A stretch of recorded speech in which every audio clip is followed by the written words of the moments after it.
하나님의 말씀은 룻기 1장 6절서부터 14절까지를 제가 읽겠습니다.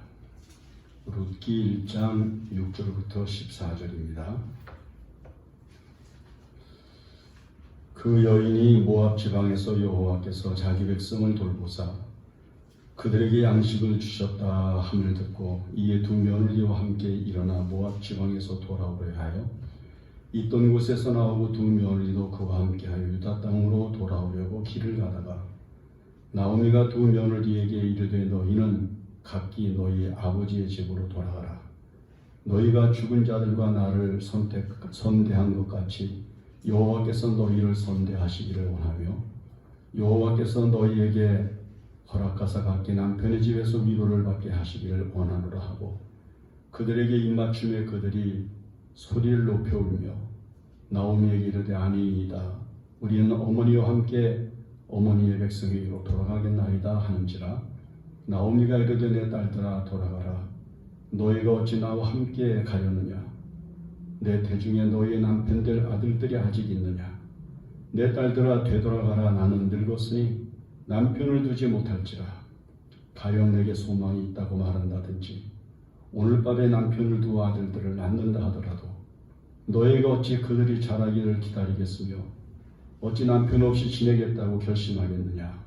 내 딸들아 그렇지 아니하니라. 여호와의 손이 나를 치셨으므로 나는 너희로 말미암아 더욱 마음이 아프도다 하며 그들이 소리를 높여 다시 울더니 오르바는 그의 시어머니에게 입맞추되 룻은 그를 붙쫓았더라. 아멘. 요즘 텔레비전 방송에서 나는 자연인이다 라고 하는 프로그램이 방영이 됐습니다. 근데 거기 출연하는 사람들을 보면 과거가 다 나름대로의 삶을 가지고 있고요. 다 자신감들이 있었습니다. 그런데 어떤 계기를 만나서 그 산으로 들어오게 되었다는 과정들을 가지고 있습니다. 그 사람들의 이야기를 들어보면 IMF 때 사업이 망했다든지 아니면 육신의 큰 질병을 얻어서 회복 불가능한 지경에 놓이게 됐었다든지 아니면 남편을, 아내를 여러 가지 형태로 상실을 해서 그만 힘에 버거운 무거운 짐을 지고 살다가 산으로 들어왔다는 거죠. 거기 보면 자식을 잃은 사람도 있고요. 이혼한 사람도 있고요. 다양한 사람들이 거기에 올라와 있습니다. 그런데 그들 모두가 그런 비극적인 일을 겪으리라고 생각이나 있겠습니까? 이 세상을 사는 사람들 그 누구가 비극을 원하는 사람이 있겠습니까? 누가 사랑하는 사람을 잃고 싶겠으며 하는 사업이 패망하게 될 것을 바라겠으며 누가 육신의 질병을 얻기를 원하겠으며 누가 사고를 당해서 사랑하는 사람을 잃게 되는 슬픈 일을 겪을 줄 알았겠습니까? 아무도 그렇지 않습니다. 이 세상을 사는 사람들을 우리 주변에서 둘러보면 다 그런 슬픈 일들과 괴로운 일들을 삶에 지니고 삽니다. 다른 사람에게 말을 하지 아니하지만 현재 마음속에는 슬픔을 안고 그리고 과거에 당한 상처를 안고 잊고 싶은 괴로운 일들을 잊지 못해서 마음이 상하여 있는 상태를 가지고 살아가는 사람들도 얼마든지 있습니다. 엘리사 시대에 엘리사가 산에 가서 있을 때 수넴 여인이 엘리사의 축복으로 낳은 아들이 몸이 아프다고 하다가 죽었을 때 여인이 엘리사가 있는 곳을 향해서 다름질하죠. 엘리사가 자기 종을 그에게 보내면서 저기 지금 달려오는 여자가 사람이 수넴 여인인 것 같은데 가서 무엇 때문에 오는지 물어보라. 평안이냐고 물어봐라. 그래서 그 종이 엘리사의 명령을 듣고 산 아래로 다름질해서 그 여인을 만납니다. 묻습니다. 평안이냐? 그러니까 여자가 평안이니이다. 그래요. 그리고는 산 위에 올라가서 엘리사의 발을 붙잡고 통곡을 하며 울잖아요. 그러니까 종이 여인을 물리치려고 하니까 엘리사가 하는 말이 내버려두라. 저가 슬픔이 있다마는 하나님께서 내게 그것을 알리지 아니하였도다. 자, 다른 사람한테는 슬픔을 마음에 품고 살면서도 평안하다고 이야기하는 게 사람이란 말이에요. 눈물을 감추고 사는 게 인간이란 말이죠. 근데 우리가 읽은 이 본문의 말씀에서도 이런 의미가 나타납니다. 모압 여인, 루시라고 하는 여인이 이스라엘 땅에서 베들레헴에서 가뭄을 피해서 이사온 가족에게 출가를 해서 이스라엘 백성과 함께 가정을 이루며 살게 되었습니다. 그에게 두 아들이 있었는데 그 두 아들 다 모압 여자들이 결혼을 했습니다. 모압이라고 하는 나라가 어떤 곳입니까? 하나님께서 이 모압을 향해서 뭐라고 말씀하셨는가 하면 이 모압과 암몬 족속은 영원토록 이스라엘 총회에 들어올 수 없는 족속이라고 선언하실 만큼 하나님 앞에서 배제된 이스라엘 사람들에게서는 배제된 민족이었습니다. 그런데 이스라엘 사람들이 가뭄을 이기지 못해서 극렬한 경제적 어려움을 받으면서 모압 땅에 내려가서 그 모압 여인들을 아내로, 며느리로 맞아들였던 것입니다. 그런데 그들이 그 모압 땅에 거한 지 10여 년쯤 되었을 때 그만 두 아들의 죽음을 겪게 되었고 그 두 아들의 아내들이었던 여인들이 이제 집에 남았습니다. 그 어머니 나오미가 이제 하나님께서 베들레헴에 다시 양식을 주셨다고 하는 소식이 들리게 되었을 때 나오미가 이스라엘로 돌아갑니다. 맨 처음에는 이 두 며느리가 그 시어머니를 쫓잖아요. 그런데 며느리를 향해서 시어머니가 간곡하게 이야기를 합니다. 이제 너희들에게는 자유가 왔으니 너희 족속에로 돌아가라. 근데 맨 처음에는 거부하던 이 두 여인 중에 오르바라고 하는 며느리가 울면서 그는 결국 자기 족속에로 돌아갑니다. 루시라고 하는 여인만 바로 자기 어머니를 붙잡고 그 어머니가 섬기는 하나님을 섬기고 이스라엘 백성을 합하여 섬기겠다고 다짐을 하면서 어머니를 끝까지 쫓을 것을 각오하고 따라옵니다. 자, 오늘 이 본문의 의미는 단순하게 며느리가 시어머니를 잘 살펴드리고 그 다음에 공경해야 된다고 하는 효에 대한 이야기를 넘어 성경 전체가 우리에게 가르치고 있는 거룩한 의미를 우리들에게 가르치고자 하는 의미가 있다는 것입니다. 대부분의 많은 사람들이 이 세상을 살다가 힘든 일을 당하면 자기가 살던 지나온 과거를 뒤돌아봅니다.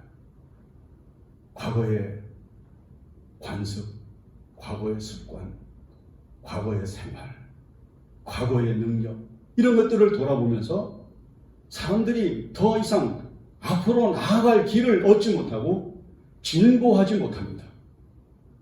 그래서 성경이 우리들에게 가르치고 있는 진리 가운데 하나가 과거에 대하여 끊으라, 잊으라, 던져버려라 라고 하는 말씀을 들려주고 있는 것을 이 본문의 의미에서 찾아낼 수 있다는 것입니다. 루시아고 하는 여인은 과거를 본 것이 아니라 어머니와 함께 한 번도 가보지 못한 이스라엘 백성들의 세계, 하나님의 세계를 보았습니다. 그러나 오르바라고 하는 여인은 과거를 봅니다. 얼마나 쉽습니까? 과거에 살았던 생활 습관, 생활 태도, 생활 환경 모든 것들이 그에게는 익숙한 것인데 이 여인은 어머니를 따라 한 번도 가보지 못했던 이스라엘 백성들의 세계로 가는 것보다는 과거에 자신이 살았던 세계로 돌아가는 것을 선택을 합니다. 이스라엘 백성들이 괴로움을 겪을 때 애굽에서 나온 후에 그들은 어려운 일을 당하면 애굽을 바라봤습니다. 애굽을 쳐다봤습니다. 괜히 떠났다. 우리가 차라리 거기 있었으면 좋았을 것을 이렇게 말하는 이스라엘 백성들을 하나님께서 대단히 실망스럽게 말씀하신 부분들이 출애굽기에 계속해서 나오는 것을 볼 수가 있습니다. 우리는 보통 이것을 노예근성이라고 이야기를 하죠. 벗어날 수 없는 과거, 다시 되돌아가고 싶은 과거, 다시 되돌아가서 그냥 주어진 숙명대로 살고 싶은 그 마음을 가지고 살아가는 것, 이것을 노예근성이라고 말하는데 많은 사람들이 그런 삶을 삽니다. 힘든 일을 겪으면, 괴로운 일을 겪으면 제일 먼저 일어나는 변화가 뭐냐면 지나온 과거, 버렸던 과거, 끊었던 과거, 살았던 과거가 그의 마음을 붙잡고 그의 진보하려고 하는 의지를 꺾으면서 그로 하여금 옛사람으로 돌아가 버리게 만들고 마는 현상을 나타냅니다. 오늘날 우리 주변의 많은 사람들이 영적인 생활을 하다가 좀 힘들고 어려운 일을 겪으면, 괴로운 일을 겪으면 육체로 돌아갑니다. 옛생활로 돌아갑니다. 벗어던졌던 옛날 옷을 다시 입습니다. 그런데 우리가 여기 본문의 말씀에서 룻이라고 하는 여자는 과거로 돌아가지 않습니다. 그는 하나님께서 그 어머니를 통해서 자신에게 나타내실 미래의 세가를 예측했던 것으로 보여집니다. 그래서 그 어머니와 함께 베들레헴으로 갑니다.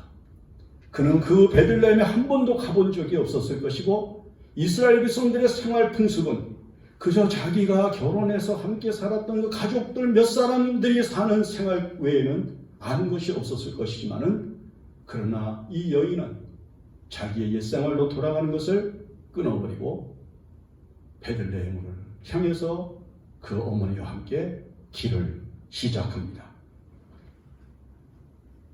룻이라고 하는 여인은 비록 육체적으로는 가장 가까운 사람을 잃었습니다. 남편을 잃었으니까요. 여러분, 인간의 관계에서 부모와 자식과의 관계를 벗어나서 제일 가까운 관계가 부부간의 관계인데 그 가장 가까운 사람이 사라졌지만 룻이 나중에 깨닫게 된 것이 무엇입니까? 그보다 더 가까우신 분이 계신 것을 알게 되는 은총의 세계로 들어갑니다.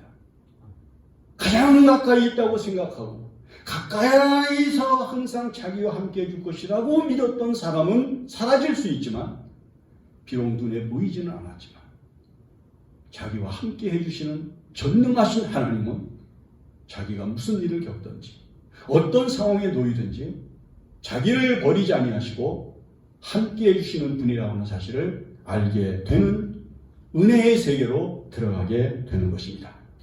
그래서 룻은 가장 가까운 사람을 잃었지만 더욱더 가까이 계셨던 하나님을 확증하는 은혜의 세계로 들어갑니다. 많은 사람들이 하나님을 잃어버립니다. 사울이 하나님을 잃어버리죠. 삼손이 하나님을 잃어버립니다. 하나님이 떠나신 줄을 알지 못하는 지경에까지 나갑니다. 가룟 유다 하나님을 잃습니다. 여러분, 그들이 공통적으로 우리에게 보여주는 것이 무엇입니까? 이 세상 사람들은 얻고 하나님을 잃어버린 사람들이 결과적으로 얻게 되는 최후의 모습이 어떤 것인가를 우리들에게 보여줍니다. 성경은 이 세상에서 사람들을 잃어버리고 하나님을 얻은 사람들이 얻은 영광이 무엇이고 그들이 받을 장래의 은총이 어떤 것인가를 말씀해주는 거룩한 책입니다.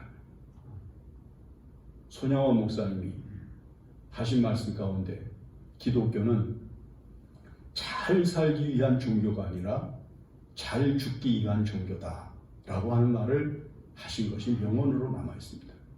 기독교는 이 세상에서 육체가 잘 살게 만들어주는 종교가 아니라 하나님 앞에 잘 갈 수 있게 만들어주는 잘 죽는 종교라는 말이에요. 이 세상에서 육체는 힘들게 살고 괴롭게 살고 어렵게 살고 고통스럽게 살고 슬픔 속에서 살아도 하나님 앞에 잘 죽게 만들어주는 종교가 기독교인 거예요. 그러나 오늘날 세상 사람들은 무엇을 더 갈망합니까? 잘 죽는 것보다 잘 사는 것에 더 현재의 의미를 두고 삽니다. 그래서 육체적인 소원을 따라 살고 육체적인 욕망을 따라 살고 육체가 바라는 대로 사는 거예요. 그래서 결정적인 순간에 오르바와 같이 자기가 살던 옛날로, 과거로, 옛 습관으로, 옛 사람들로 돌아가는 사람들이 많을 수밖에 없는 것이 바로 육체가 가지고 있는 죄의 속성이라고 하는 것을 알 수가 있습니다. 하나님은 어떤 사람들에게 복을 줍니까? 하나님께서는 주어진 인간의 짐을 사랑으로 도리로 지키는 사람에게 좋은 길을 열어주신다고 하는 것을 우리들에게 확증시켜 주는 겁니다. 여러분, 마음에는 원이로되 육신이 약해서 도리를 버리고 도리를 지키지 않는 사람들이 얼마나 많습니까? 그러나 오늘날 이 땅 위에서 진정으로 복되게 사는 사람들은 자기는 힘들고 자기는 괴롭고 자기는 어려움을 겪어도 도리를 알고 예를 알고 은혜를 알고 의미를 알고 살아가는 사람들이 택하는 일을 통해서 하나님의 선한 뜻이 이루어지는 것을 보여주는 세계라는 것을 알게 되는 것입니다. 로버트 슐러 목사는 일찍 이런 말을 남깁니다. 좋은 지도자에게는 두 가지가 있는데 첫째는 비이기성이라 하는 것입니다. 철저히 희생할 줄 아는 마음의 태도, 그리고 성품, 생각, 이것들을 지도자가 가지는 철저한 마음이라고 말합니다. 그 다음에 둘째는 깊은 차원에서 남을 도우려는 태도가 있어야 한다는 것입니다. 내가 저분을 돕지 않으면 저분은 살 수가 없어. 내가 저분을 도와주지 않으면 저분은 설 수가 없어. 저분은 내가 지금 도와주지 않으면 안 돼. 이 마음이 성숙한 사람의 마음속에는 가득하다는 거예요. 그러나 성숙하지 못한 사람은 어떤 상황을 맞이하면 자기 처지부터 먼저 생각을 해요. 내가 지금 가진 게 없는데, 내가 지금 살아갈 길이 막막한데, 내가 지금 힘이 든데. 그러나 정말 이 세상에서 하나님 앞에 복을 받고 은혜 가운데 살아가는 사람은 철저하게 자기를 희생하면서 어떻게 해서든지 다른 사람을 평안하게 해주고, 다른 사람을 즐겁게 해주고, 다른 사람을 안정되게 해주고, 다른 사람을 기쁘게 해주려는 의지가 불타오르는 마음을 가지고 산다는 것입니다. 자, 보세요. 우리가 읽은 이 룻기에서 시어머니 나오미가 비록 혼자 있는 며느리지만 그 며느리마저 떠나고 나면 사실은 이제 혈혈 당신 혼자입니다. 누가 자기를 돌보아주면 누가 자기를 끝까지 지켜줄 수 있겠습니까?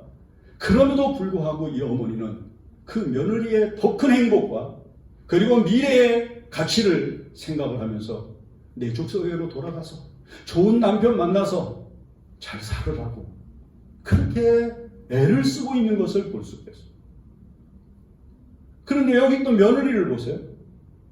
룻이라고 하는 여인은 얼마든지 자기 족속에로 돌아가서 다시 새로운 남편을 만나고 행복한 가정을 꾸리고 얼마든지 소망스럽게 살아갈 수 있는 미래를 바라보면서 살아야 할 현실을 가지고 있는 사람이지만 그는 그 어머니를 어떻게 해서든지 돌봐야 된다고 하는, 어떻게 해서든지 그 어머니를 자기의 책임으로 맡아야 된다고 하는 뜨거운 사명감을 가지고 그 어머니를 붙잡습니다.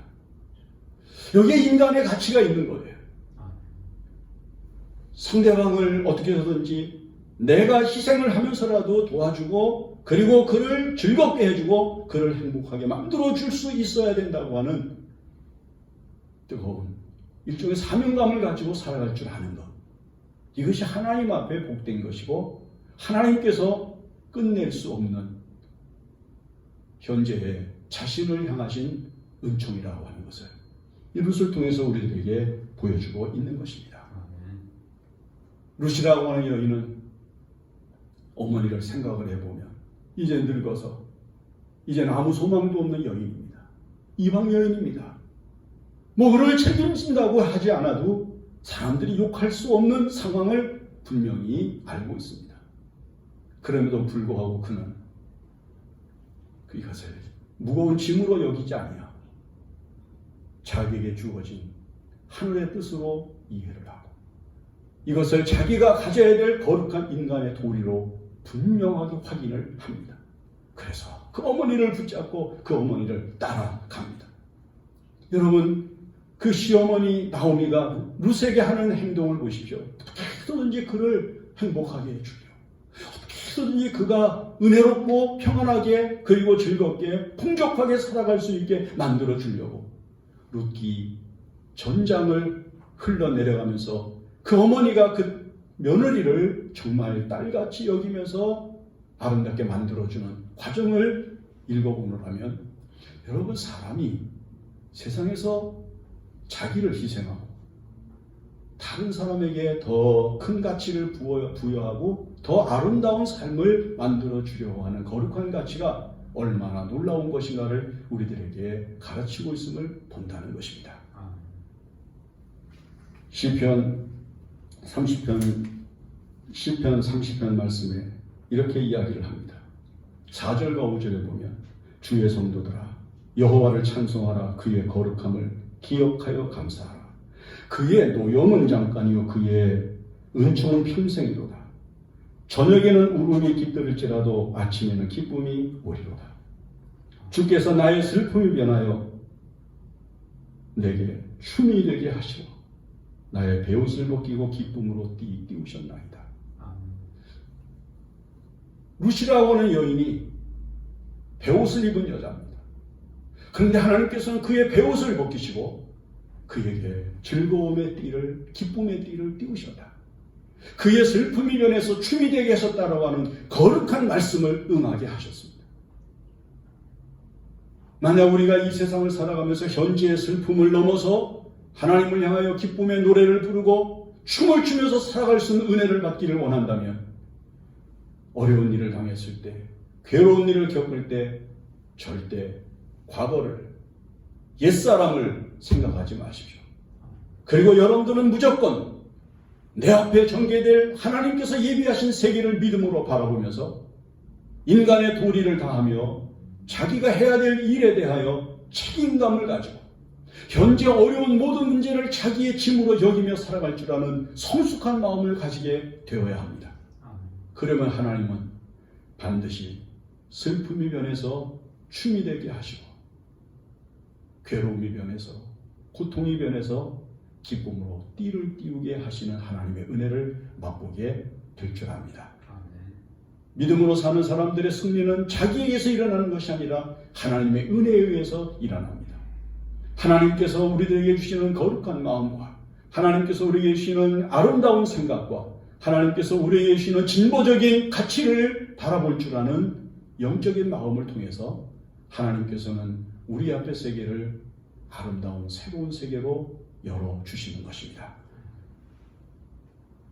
도리를 잊지 마시고 힘들다고 현재를 원망하거나 불평하거나 속상해하지 마시고 이 일을 통해서 내게 나타내실 하나님의 자비와 긍휼을 기대하면서 춤출 날을 바라보는 소망을 가지고 살아야 합니다. 기도하겠습니다. 하나님 아버지, 은혜를 감사합니다. 우리가 슬픔을 당하고 괴로운 일을 겪습니다. 이제 우리에게 은혜를 베푸사 슬픔이 변하여 춤이 되게 하시고 슬픔이 변하여 기쁨이 되게 하여 주시옵소서. 우리에게 주어진 현실적인 고난과 괴로움과 무거운 짐을 하나님 벗어버리려고 노력하지 말게 하시고 그것을 등에 감당케 하실 하나님의 은혜를 의지하고 그것을 감당하며 그것을 지켜나가면서 사람의 도리를 다하는 성숙한 믿음의 사람이 되게 하여 주시옵소서. 모든 말씀을 우리 구주 예수님의 이름으로 기도합니다. 아멘.